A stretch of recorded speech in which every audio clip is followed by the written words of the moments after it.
Hey guys, welcome to another video from the Parrot Bros. Now today I'm going to be sharing with you and showing you how to use the Topdon Topscan. Now this is not a sponsored advert. Yes, they did send it to me, but all my feedback is honest and non-biased. Now, this little code reader is great for on the go. A lot of people ask me all the time, oh Dom, have you got a good code reader?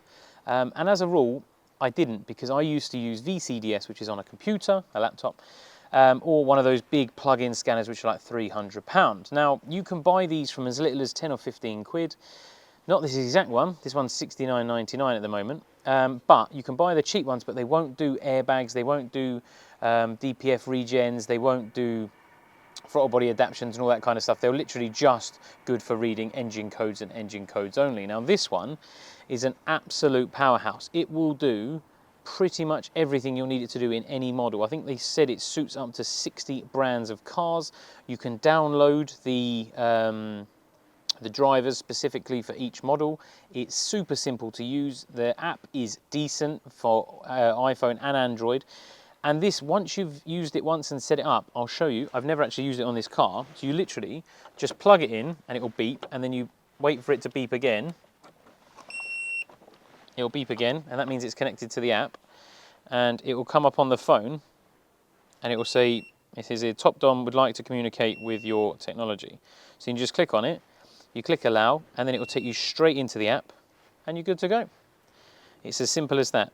Now let me screen record so you can see what I'm doing. Okay, so this is what the app looks like. Now you want to put your ignition on, just so you can do whatever it needs to do. So you simply click on Diagnostics. I've already got Audi there. I'm not going to update it now. I go for manual, just because then I can pick the specific one. You can go auto, it's not an issue. This is a 2004 model, Roadster. AUM from memory. You can do auto, like I said, it doesn't matter. Now I've actually given myself a airbag fault. Just so I can show you it resetting an airbag, and I wanted to check that it would, because I don't want to tell you something and then it not work. So let's go into airbags. Now it communicates. What it does is when you get codes, you can actually click on it and then click for more information, and it will give you a list of things that are likely to be the reason in which you've got a code. So let's read codes here.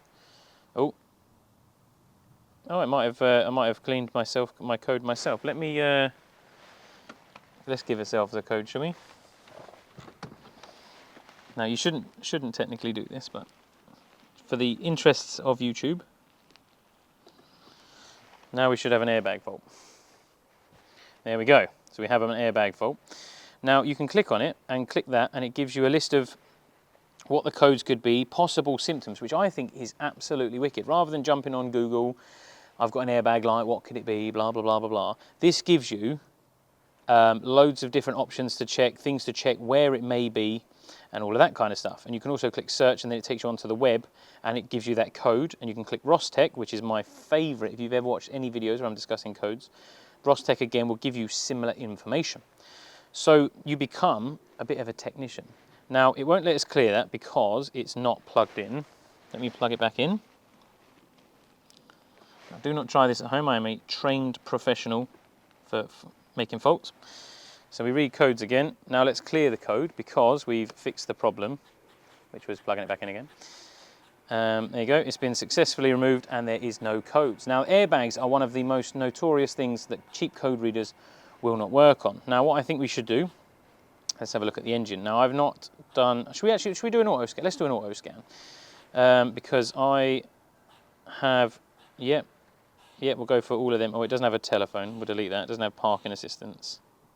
We'll get rid of headlight regulation, navigation. Yep, it's got all of those, so let's do an automatic auto scan. Here we go. So the thing with auto scan is it will just scan through. It takes a little while because obviously it will scan through every single control unit on the entire car. But the benefit of this kind of code reader is it can save you going to the garage. Now if you go to a garage, call your local garage and see what their diagnostics fee is. Say you've got a light on the dash.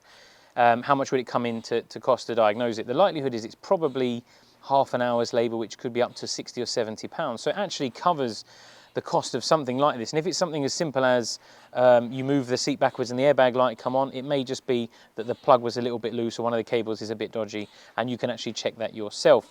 Sometimes engine management lights just come on not for no reason, but for very little reasons. It could have just been that it was a bit hot, the fans didn't start as quick as they should have done, or you've got an intermittent misfire, maybe one of your coil packs is on its way down, or one of your spark plugs is a bit knackered. And you can quite easily diagnose that, rather than, because you take it to the garage and they'll say, oh yeah, you need a coil pack, it's going to cost you this much, whereas you could quite easily just do that yourself. It's already found a couple of faults, so that's interesting. But we'll let it run through, and I'll come back to you when it's finished, and I'll show you, we'll go through the faults together. Okay, so that's the scan complete. Now, as expected, because likelihood is that a garage hasn't checked this in the last few years, because obviously there's nothing on the dash, there wouldn't technically be a need to plug in and check it. Now, we've actually got 7, 8, 9, 10, 11, 12, 13 fault codes logged. None of them are currently active, which means we can clear them, but it gives you a good indication of some of the things that may or may not be temperamental. A lot of the times, for things like central locking module, it will be that the alarm has been triggered. So it could have been that you unlocked it, didn't open the door, it locked, and then you've put your arm in and it set the alarm off, or the window was open and someone's put their arm in, or that kind of thing. Or you've opened it with the key, putting the key in the lock and then open the door. Things like that. Well, let's have a quick flick through them. So like I said, we'll click on the central locking one, and then that will populate a list of problems, and then obviously, like I said, it will give you reasons as to why that may be the case, things to check, all that kind of stuff. So we're going to read codes, and it will populate the 7. Yeah, alarm triggered by interior monitoring, bonnet switch, all of that kind of stuff. So let's clear that. Ignition's on, yeah. They should all clear, and then that'll be that clear. There you go, checks again to make sure no codes come back, because that's always a good start. So, right, that's one of them done. We've got 2 faults on the engine control module. We've got 1 on the immobiliser, 1 on the dashboard, and 2 on the brakes. So let's work our way through them. On the engine one, takes a little few seconds to connect, just while it reads it, and then we can jump into the codes for that. Cruise brake switch malfunction, and power supply voltage too low, intermittent. So let's just, we'll clear these down. Some may come back and we need to look at them.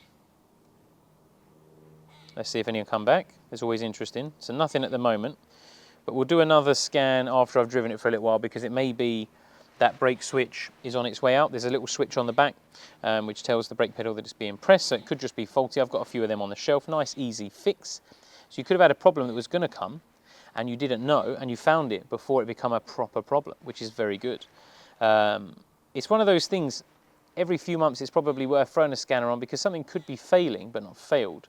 So you wouldn't technically know there's an issue until it went down, and then you'd have more of a problem. So not a bad thing to do.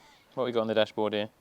Sporadic power supply issue. That's probably because he's had the battery off a couple of times, so it could well be it's been parked in the garage for the last 6 months, the battery could have gone flat, the voltage becomes too low, tries to start it or tried to do something, and it wouldn't allow it to do it. So there's all these reasons why codes could come up, and they're nothing to worry about. And having a code reader like this, you sort of learn all the different things that could happen, things the car sees, and all of that kind of stuff. So great little tool, really simple to use, and I mean, you can play about with this. It doesn't have to be causing problems. You can literally just plug it in.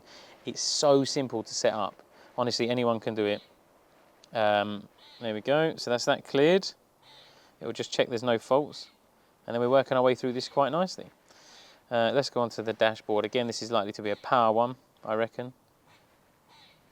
But yeah, I mean, dead simple to use. I wouldn't recommend anything to you guys that I wouldn't think that I would either use myself or I recommend for anyone to use. And we're talking anyone. Like, I could give this to my mum, give her 5 minutes of training, and then she'd be ready to go again. I reckon that cleared from the immobiliser one to do with the power yet.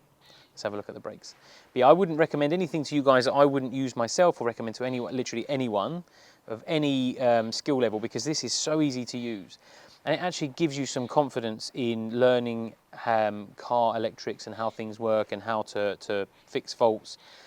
And it's just handy to have. I mean, an airbag light, you could quite easily just move your seat and the airbag light could come on an old car. steering angle sensor and brake light switch. So I reckon it's going to need a brake switch soon. So that's one to keep an eye on. Steering angle sensor. That's an interesting one. So that's actually behind this. When you take the steering wheel off, behind this bezel here, there's an angle sensor, and it basically has a clock spring that moves as you turn the steering wheel. It follows. Now they can become faulty, and you can get certain issues with those. Relatively easy to swap. Not particularly cheap. I think second hand they're sort of 60 or 70 quid. So it's not a cheap fix, but obviously it'll be a damn sight cheaper than going to the garage. Quite a simple one to do. And there we have it. We have no fault codes on this car. So considering we had, what, like 15 odd? And now we've got none. We'll take it for a drive, see if anything comes back. And that is how you use that. Now on newer cars, you can actually use this to do adaptions. So if you've got something newer, like for example a Golf or a newer Audi, you can use it to make, you know, when you see sometimes their indicators do that on one light, the inner and outer light, you can make it do things like central locking when you go over 10 miles an hour. You can do it for coming home lights, opening the car, locking the car, all that kind of stuff. You can go into adaptions and you can set things up. You can mess it up, but if you're careful and you read what you're doing, absolutely fine. This thing, honestly, is an absolute powerhouse. It's metal construction, so it's proper solid, super quick, as in like you literally plug it in, it beeps. If you've connected to your phone before, and it's got a little QR code here, so allow you to connect with the app, and it is lightning fast. And you just throw it in your glove box. If you ever have an issue, plug it in, or one of your friends go, oh, I've got an engine light on. Oh, there you go, plug it in, woof, off you go. And it's always updating as well. So it's always putting up new information for codes and all of that kind of stuff. So from the perspective of a cheap fix, and if you want to empower yourself to have something that's going to be beneficial for your car, or if you've had a light on and you went to the garage and it cost you a fortune, this is what I would recommend getting. Like I said, it's not a sponsored advert, and I wouldn't recommend it. I said to them, like, you can send it to me. If I don't like it, I'll just send it back to you. I'm not interested. But this thing, absolutely fantastic. If you ever see me out or you come to a meet, it'll always be in my glove box of whatever car I'm driving. So if you want to borrow it and use it, I'll show you how it works. Not a problem. If you want a link for this, head down into the description. There'll be a link for this on Amazon. I think they're next day, so you can get it in a hurry. And it doesn't take up any space. But thanks for watching. If you've got any questions, please feel free to pop them down in the comments, or if you've used something like this, let us know how you get on and how you think this may be better or worse than what you have. Thanks for watching, guys, and I'll catch you on the next one. Bye for now.